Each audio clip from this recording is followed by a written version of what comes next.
Okay, for the engine,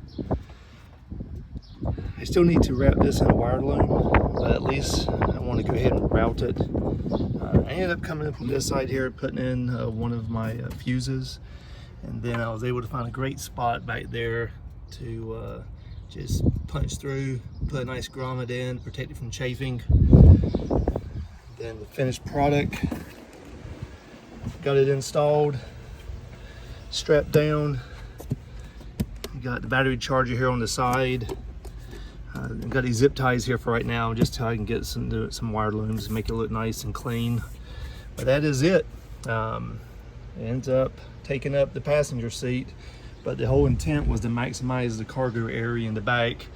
So no issues with the cargo area, and this will be able to provide additional AC cooling in the back for any perishable items.